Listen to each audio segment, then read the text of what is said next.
Assalamualaikum warahmatullahi wabarakatuh. Saya Sutanti Robi dari Biologi 4 Universitas Islam Negeri Sumatera Utara. Saya di sini akan menyampaikan materi tentang jaringan epitel dari mata kuliah struktur hewan. Sebelumnya saya mengucapkan terima kasih kepada Ibu Sukria yang telah membimbing saya dan teman-teman saya dalam mata kuliah struktur hewan. Selanjutnya, saya akan menyampaikan apa sih jaringan epitel itu. Penasaran kan? Mari lanjut ke video selanjutnya. Baiklah, sebelum memasuki materi tentang apa sih itu jaringan epitel ya kan, kita kenali dulu apa sih pengertian dari jaringan. Jaringan adalah suatu kumpulan dari beberapa sel yang melakukan fungsi yang sama. Selain itu, jaringan ini terdiri dari jaringan utama yang ada di dalam tubuh, seperti jaringan epitel, jaringan otot, jaringan saraf atau neuron, jaringan ikat atau penyokong. Baiklah, kita lanjut. Apa sih jaringan epitel? Jaringan epitel. Jaringan epitel merupakan suatu jaringan yang meliputi permukaan tubuh dan membatasi rongga tubuh. Biasanya jaringan ini tersusun oleh sel-sel epitel yang melekat pada membran basalis yang menutupi permukaan dalam dan luar bagian tubuh. Adapun terminologi yang berkaitan dengan jaringan epitel. Biasanya, seorang itu menyebutnya dengan epitelium, mesotelium, endotelium. Semua sebutan itu tergantung pada letak bagian epitel tersebut. Jika epitel yang melapisi luar tubuh, itu disebut dengan epitelium. Dan jika epitel yang membatasi rongga tubuh, disebut dengan mesotelium. Dan jika epitel membatasi organ, disebut endotelium. Baiklah, kita ke slide selanjutnya ya. Ciri-ciri dari epitelia. Ciri dari epitelia ini sebagian terbuat dari sel dan semua sel terkait oleh sel Janssen. Biasanya kualitas atau permukaannya berbentuk apikal dan basal, dan biasanya juga melekat pada lamina. Avaskulernya memiliki nutrisi yang didapatkan melalui difusi. Ada juga avaskulernya itu terkadang disebut dengan lack blood clot atau kekurangan darah. Intercellular connection atau koneksi interseluler yang dikemas dengan ruangan kecil yang meliputi tin Janssen, demosom, dan gap Janssen, dan biasanya regenerasinya melalui sel puncak. Di manakah epitelia ditemukan? Biasanya epitelia ini ditemukan di permukaan yang tertutup dan terbuka, seperti kulit, saluran pencernaan, saluran reproduksi, saluran kemih, kandung kemih, trakea, dan paru-paru. Dan biasanya juga ditemukan pada lapisan lorong internal, seperti pembuluh darah dan sistem limpa. Biasanya juga ditemukan pada bentuk kelenjar, seperti air liur, lambung, usus, dan lendir. Sel Janssen atau taut antar sel.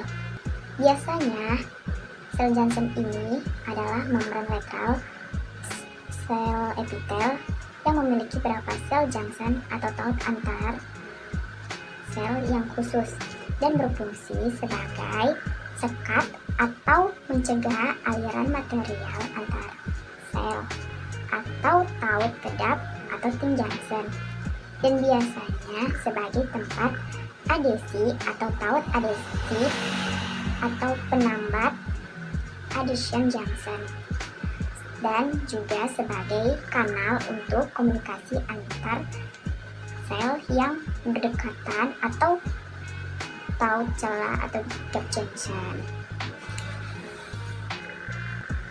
Tipe dari sel junction ini biasanya bentuk ikatan dengan sel lain atau material ekstraseluler. Tipe dari sel junction ini terdiri dari thin junction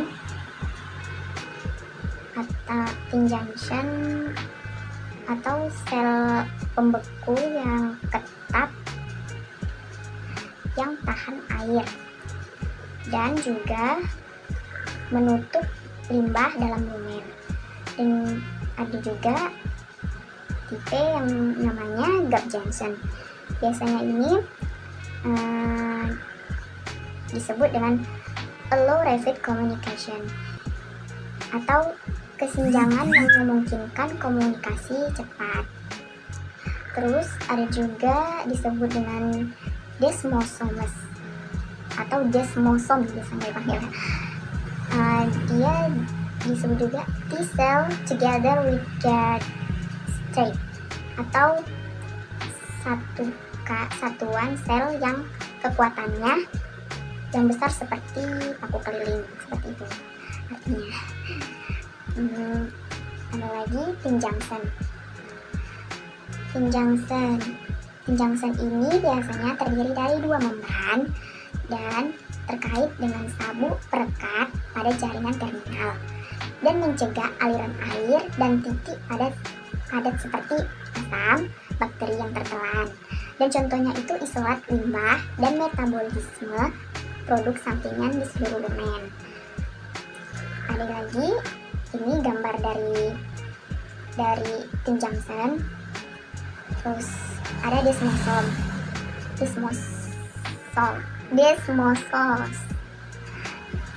Biasanya ini desmosos ini memiliki daerah padat dan semen interseluler. Dan tombol desmosom ini ikatan sel didukung secara internal atau filamen menengah dan memungkinkan membungkuk dan memutar. Bisa aja sih. Terus ada juga hemidesmosomes. Itu menghubungkan sel dengan basal lamina. Terus selanjutnya ini gambar dari desmosom. Terus ada macam-macam epitel. Epitel ini bentuknya banyak ya kan. Di sini saya menyampaikan epitel dari segi bentuk itu mempunyai terdapat beberapa bentuk, yaitu squamosa epithelium atau tipi ya kan. Biasanya disebut dengan tipi, flat epithelium tipi. Terus ada cuboid epithelium atau cuboid epithelium atau kubus. Terus ada columnar epithelium atau kolom, biasanya disebut memanjang atau silinder ya, kolumnar ini. Terus ada juga bentuknya transisional. Biasanya ini ability to change shape atau mampu merubah bentuk. Terus ada juga dari segi susunannya itu dia terbagi menjadi 3, yaitu simple epitel atau satu lapis, terus stratified atau lebih dari satu lapis. Terus ada juga osseous stratified atau terdiri dari beberapa lapis tapi sebenarnya hanya satu lapis. Ini adalah gambar dari macam-macam epithelium. Jadi ada simple squamous, simple cuboid, simple columnar, transitional, stratified cumulus, stratified cuboid, dan juga ada pseudo stratified columnar. Selanjutnya epitel tipi. Epitel pipi atau yang sering disebut epithelial tank berfungsi untuk menyaring filtrasi zat yang hendak masuk ke dalam organ dan sekaligus mengembalikan pelumas untuk melancarkan kerja organ. Epitel ini terdiri dari epitel selapis pipi dan epitel berlapis pipi. Itu pengertian dari epitel selapis pipi ini atau simple kumos epithelia. Ini dia adalah epitel yang terdiri dari sel-sel yang memiliki sebuah bentuk rata dan hanya satu lapis. Biasanya susunan dari epitel selapis atau simple squamosa ini terdapat di alveolus paru-paru, terus kapsula Bowman atau ginjal, terus mesotel, terus endotel atau saluran pembuluh darah dan limpa, saluran kelenjar kecil dan saluran dalam testis. Terus ada juga epitel berlapis pipi atau stratified squamous epithelium. Pada epitel berlapis pipi ini terbagi menjadi dua, yaitu tidak bertanduk. Yang tidak bertanduk itu misalnya pada mulut atau dalam pipi, atau kerongkongan. Dan ada juga yang bertanduk, itu misalnya seperti epidermis pada kulit dan vagina. Selanjutnya epitel kubus. Epitel kubus ini terbagi menjadi dua, yaitu epitel selapis kubus atau simple cuboidal epithelium. Ini terdapat pada sel germinal ovarium, sel retina mata atau pigmen, terus pada sel kelenjar, dan tubulus ginjal. Dan ada juga epitel berlapis kubus. Biasanya ini terdapat pada sel folikular, pada folekul dan saluran kerungan. Epitel cylinders. Epitel cylinders ini terdapat dua bagian, yaitu epitel cylinders berlapis atau simple columnar epithelium. Epitel ini terdiri dari satu lapis sel tinggi yang sering kali mencakup sel Golbet yang menghasilkan mutasi dan sering kali di saluran pencernaan seperti Tractus digestivus. Itu terdapat pada saluran cerna, lambung, anus, kantung empedu, dan saluran luar kelenjar. Terus ada juga yang bersendian seperti uterus, rongga hidung, dan ovule. Terus ada epitel cylinders berlapis atau stratified columnar epithelium. Ini biasanya epitel ini terdapat pada uretra, saluran kelenjar besar, dan bersilia. Bersilia ini biasanya berada di saluran pernapasan bawah, terus sistem reproduksi pria. Epitel peralihan atau transisional.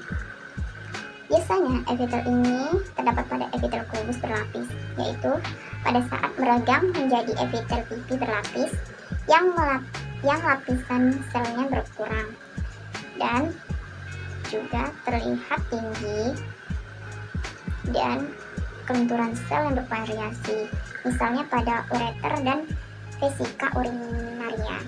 Epitel berlapis semu. Biasanya epitel berlapis semu ini memiliki susunan selapis sel, tetapi tampak seperti berlapis, dan semua sel menempel pada membran sel, namun tingginya sel bervariasi. Sel yang kolumnar mencapai permukaan luar, sedangkan sel yang pendek atau kuboidal tampak tengah, sehingga secara keseluruhan tampak seperti berlapis, dan juga biasanya berselia atau terdapat pada sel Golbet. Kedudukan inti sel di bawah dan juga terdapat pada rongga hidung, trakea, bronchioli, dan saluran muara kelenjar. Bentuk-bentuk khusus epithelium ini terjadi pada epitel selapis Cylindris, bersifat sebagai kelenjar dan memiliki dua tipe, yaitu uniseluler. Biasanya itu berada pada sel Golbet pada usus yang menghasilkan lendir. Terus ada multiseluler, biasanya kelenjar susu. Dia itu terdapat pada kelenjar susu yang menghasilkan air susu. Dan ada beberapa epitel yang mengeluarkan kelenjar sel, yaitu kelenjar eksorin. Yaitu biasanya itu mengeluarkan zat ke pembuluh, ke permukaan tubuh, atau ke dalam rongga tubuh. Dan biasanya juga memiliki saluran seperti air liur, susu, pankreas, dan hati. Dan juga ada kelenjar endokrin.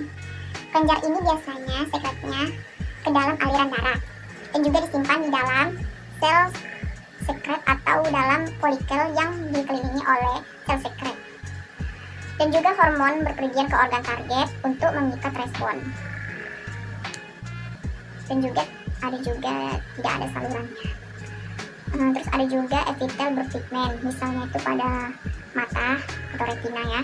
Terus ada juga neuron epitelium, itu biasanya adanya pada panca indera, misalnya itu epitel pengecap, epitel pembau, dan epitel pendengar. Baiklah, itu saja penjelasan mengenai epitel. Lebih dan kurangnya saya minta maaf. Saya sudahi. Wassalamualaikum warahmatullahi wabarakatuh.